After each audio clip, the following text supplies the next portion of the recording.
Christmas is an interesting thing we do every year, isn't it? We kind of subject ourselves to the chaos. And sometimes that chaos comes in the form of trying to pick the right expression of our appreciation for somebody through a gift. Sometimes that chaos comes in the form of people that we must spend time with during the Christmas season. I love everyone in my family equally. So this doesn't apply to me. It's for you. You know, the people that you work with that you'd rather not go to the Christmas party with. Or, I told you, it doesn't apply to me, Tyra. It's not, Tyra's mouth is wide open, like I'm talking about her. Wasn't I very clear? It was not about her? Gosh, okay. You know, it might be members of your family, right, who you have to get along with, you know, in close proximity, and that's actually not something that you're prepared for or you want to be prepared for. Depending on where you are, the chaos of Christmas can come from lots of different places. And it's a reminder, I think, you know, I'm not sure if this is on purpose or not, but I think it's a reminder of the reason that Christmas was so necessary, and that is this idea of grace. If you've been here for a little while, we talked a lot about grace in our last series, but that was more grace from who we as a church need to be. In the next couple of days, we're going to suggest that grace is the unsettling answer for just about everything and just about all the chaos that you're going to ensue and experience in the next number of weeks as you lead up to Christmas. Grace is going to be absolutely essential, and grace is exactly why Jesus came. So we're going to explore the idea of grace together. And when we start exploring the idea of grace, one of the things that I think about is it's difficult for me to imagine why anybody wouldn't want the story of Jesus and Christianity to be true, okay? Now listen, I understand all the reasons why somebody might not believe, but that's not what I'm talking about, right? I understand all the complications. I understand that trying to figure out what to think about the story of Jesus and the scriptures and how come churches aren't perfect and, you know, all of these things that kind of get in the way. I understand that 100%. What I don't understand when you start to dig into what it would mean if the story of Jesus and the scriptures were true, that you wouldn't want that to be true, right? Blaise Pascal said some 100 years ago, people almost invariably arrive at their beliefs not on the basis of proof, but on the basis of what they find attractive. And what's really interesting is that no matter how many times we, you know, those of us who claim Jesus and represent Jesus, make mistakes and mess things up, and there's lots of that in human history, there's no denying or no diminishing of the fact that Jesus himself remains an attractive character. It's extraordinary that we still talk about him 2,000 years after he came and lived on earth, right? And for the most part, you know, that the early church was attractive to people as well. Those first people who actually spent time with Jesus and then tried to create the church that, I don't know, that they inherited from Jesus. I'm not exactly sure how much detail Jesus gave them on how to live life after he left. But he was really, really clear that this movement in my name called the church is going to come to life. And when it came to life, we explored this some last week as we looked right at the end of the message at Acts 2:42, that they and through 47, that the church enjoyed the favor of all kinds of people. What made them attractive? I think they experienced and offered grace. You want a simple definition of what grace is? Grace is what we crave the most when our guilt is exposed. And it's what we're reluctant to extend when we're confronted with the guilt of others. It's what we crave the most when our own guilt is exposed, and what we're often reluctant to extend to others when confronted with their guilt. And this becomes especially tricky to navigate grace when it's not just for you, but people you love, right? You know, and I think that that's what makes the holidays so tricky. Sometimes we have complicated feelings about the people in our lives. And when grace is given, man, it's refreshing, right? And when it's required from us, it's very annoying and somewhat disturbing. That's why we're calling it the unsettling solution for just about everything. If grace was the ethos of the human race, how many of our problems would be taken care of? That's what Jesus came to do, to give the human race a new ethos, to give us a new way, a new ethic, a new life to be lived. And the foundation of it is grace, undeserved, unearned, unearnable favor. The thing about grace is that you can't do grace any more than you can plan your own surprise party. Think about it. Planning voids the surprise of the surprise party, right? Right? And deserving voids grace. The minute you think it's owed to you, that isn't grace anymore. It can't be grace. You can ask for grace. You can ask somebody to extend it your way. But as soon as you think you deserve it, then it isn't grace, right? So like, I don't know, did this ever happen to you when you were young? In the age of when people would get grounded, do you remember this? Do parents still do this? Do any parents still ground their children? No, you don't. It's okay. Some great, good for you, Crystal. I'm pro grounding your children. I think it's an effective strategy. You know, it's like benching somebody who's doing poorly in professional sports. You go sit over there for a while. You know, when I got grounded, almost invariably, every time, for some reason, 7 days was the magical grounding number. I was always grounded for a week, right? If I pushed hard enough. And to be fair to my mom and dad, I had to push pretty hard to get grounded. But if I got grounded, it was always, always, always, always for a full week, and no less. And always by day 4, I thought I had behaved well enough and been punished enough to receive grace. But you see, the minute I went to my mom and said, "Hey, Mom, could you pardon me? I think that I've been a good boy and deserve it," it wasn't grace anymore. Because I thought that I had done enough. I thought that my 4 days of contrition had bought me the right to be pardoned. But that's no longer grace. You know, you can't recognize or receive grace for what it is until we're convinced that we don't deserve it. And I think this is actually one of the big disconnects between fully understanding Jesus with our current, culture. That a lot of people feel like, well, I'm really actually not that bad. You know, I'm not really all that much in need of grace. I'm not an evil person. We're going to talk about this a little bit later. I'm going to give you a little snippet from our starting point group that we've been having. But just hold on to that. I think a huge disconnect is the issue that most of us don't feel as though we actually need grace. But grace does require a sense that there's an imbalance in the equation. And that's why it's so important that Jesus came to us, that it was initiated by him towards us. It wasn't, hey guys, you've behaved well enough for long enough, and so now I'll send you Jesus, right? In fact, the story almost looks like God had sort of given up on Israel for 400 years. Like, I haven't had any contact with you for a long time. You have not been doing the right things. And I sent my son anyway.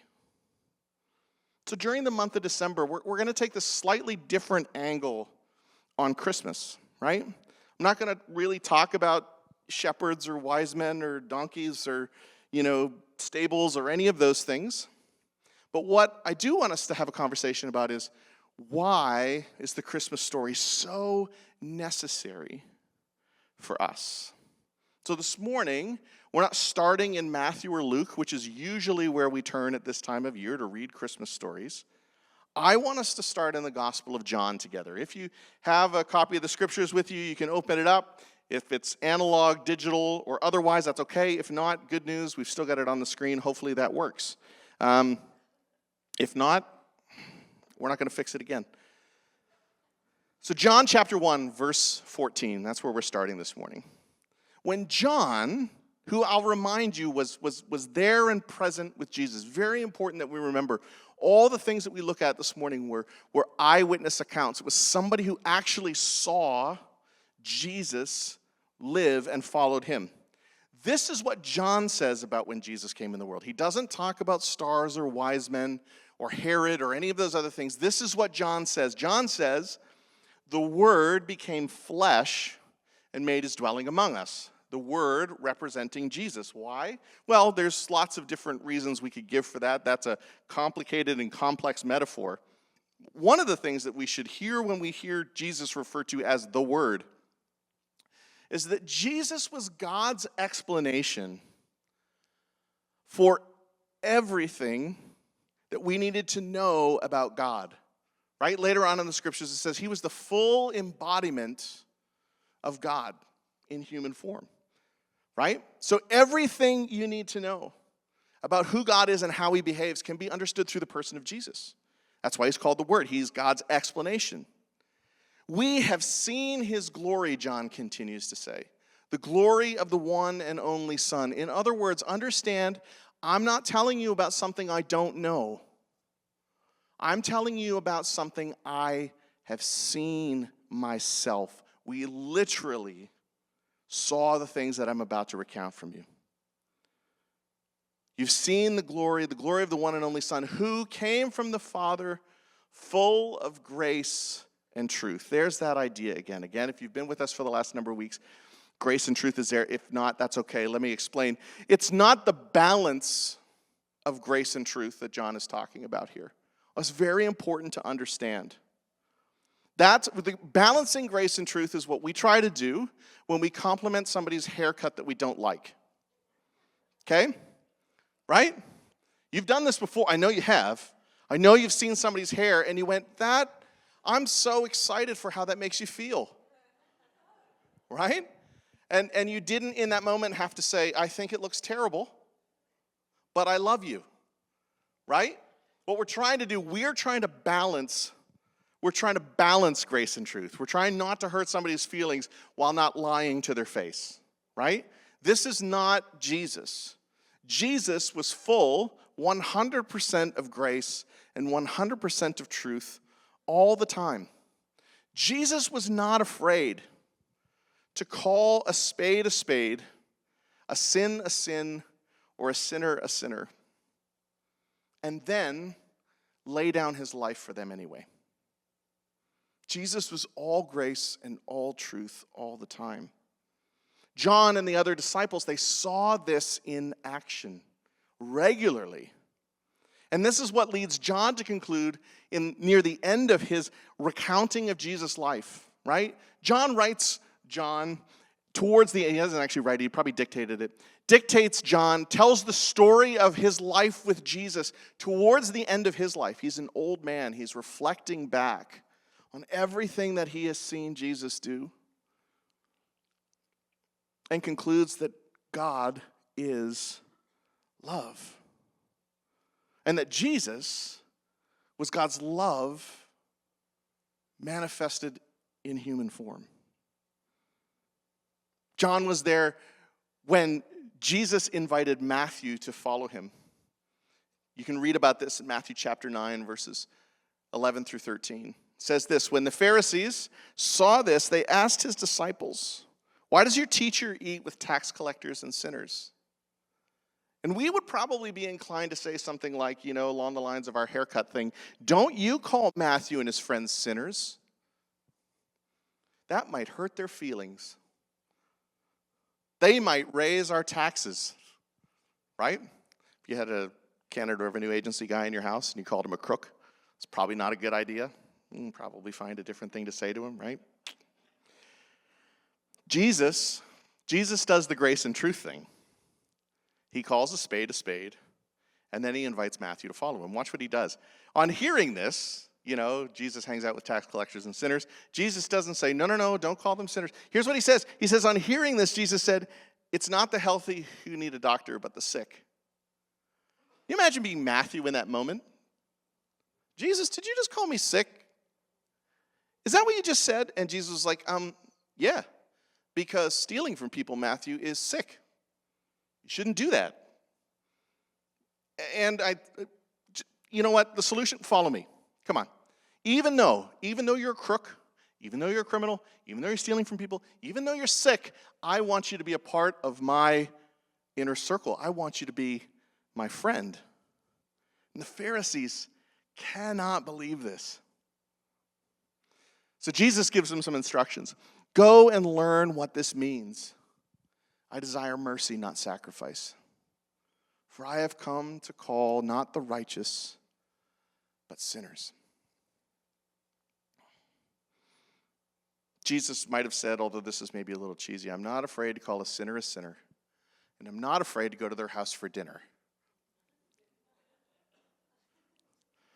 I know. Will you let me get away with that one? Okay, thanks. I appreciate it. Not afraid to call a sinner, and I'm not afraid to go to their house for dinner. In other words, Jesus didn't practice this idea that you know what Christians really need to do? They really need to pull themselves away from culture.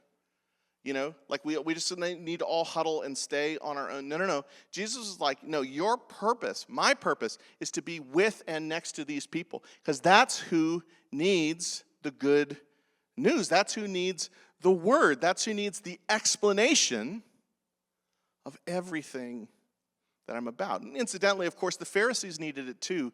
The problem was they thought their righteousness would get them off the hook. They didn't understand that they were just as in need as Matthew and his friends. So Jesus is in this moment, hear it, see it, both and not either or. Right? John was there. John was there when Jesus saved a woman from being stoned. You remember this story? Woman gets drug out because she's been caught in adultery. Don't ask me how you catch somebody in adultery and you don't bring two people along. I can't figure that one out. I mean, it's a bit of a mystery to me. Why is there no guy there? Anyway, we can ponder that later. But here it is. She's brought out, drug out in front of everybody because the Pharisees think they found an unwinnable solution or an unwinnable situation for Jesus. They bring her out and they say, the law says that we have to kill this woman. And Jesus does one of the most highly debated things in all of Scripture. He bends down and he starts writing in the sand. We don't know what he wrote. It's really interesting to think about what he might have wrote in the sand. But as he's writing, he says to these people that are ready to kill this woman, you're right. This is what the law says. So, whichever one of you has no sin, go ahead, throw the first stone. And I can just imagine there were probably some young, rowdy Pharisees there. And they were like, okay, because young people don't know any better, right? They don't know when to take themselves out of a situation. They were bending down to pick up the rocks, and the old guys were like, no, Jesus got you there. Just let's go, right? And they just one by one, they leave. And Jesus is there.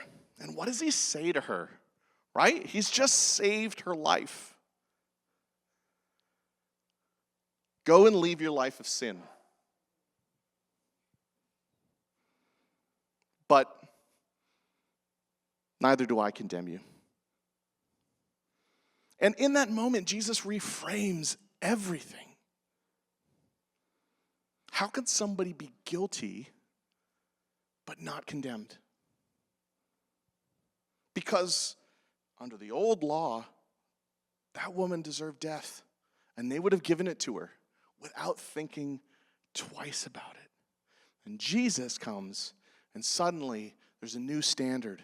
There's a new law. There's a new covenant by which humanity and God will exist together. John was there when Jesus went to the cross. Luke chapter 23. I'm not going to put this on the screen. I'm going to read it for you. 2 other men, both criminals, were also led out to him to be executed. When they came to the place called the Skull, they crucified him there, along with the criminals, one on his right and the other on his left.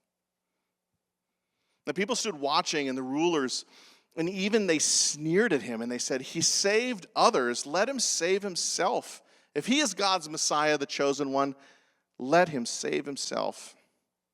One of the criminals who was there hurled insults at him. The other criminal rebuked that criminal and said, "Don't you fear God, since you are under the same sentence? We are being punished justly, getting what our deeds deserve, but this man has done nothing wrong." See, if heaven is reserved only for good people, if you have to do something to get there,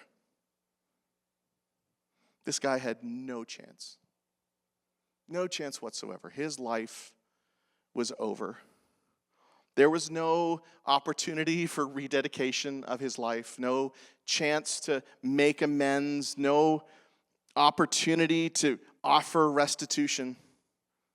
This was the final act, the final moments, the final breaths of his life. And in that, somehow, he has the audacity to say, "Jesus, would you remember me when you come into your kingdom?" And Jesus answered him, "Truly I tell you, today you will be with me in paradise." I wonder if John, in his old age, looking back, recounting these stories, ever wondered, how is it that that criminal didn't get what he deserved? Because Peter was crucified. Stephen was stoned to death. Both brutally killed for their faith in Jesus. I wonder if John ever thought, that's not fair. Or I wonder if John understood the truth from his experiences with Jesus. Grace simply isn't fair. Because Jesus knew the consequences. He knew what justice would lead to eventually. He knew that justice on our standards, by human definition, would always crush us. For we all have sinned, and there is no way for us to give God what we owe him. He knew that every sin comes with a gotcha. And so Jesus came to get you.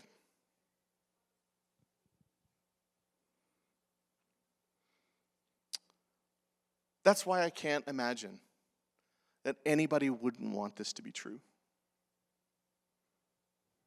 Right? If you have a hard time with this, I mentioned earlier, why is it that we need? Why are we still paying for the downfall of Adam and Eve? Why is that applied to me? I didn't do that. That seems unfair. We had this very conversation in our Starting Point group. Starting Point's been this, I've so loved being a part of it. There's about 10 of us who get together. Half of them don't come to church at all. I just have big questions about God and faith. And it's been such I've loved having the conversations. So we had this conversation a couple of weeks ago. I don't buy this. One of the guys he's not a follower of Jesus.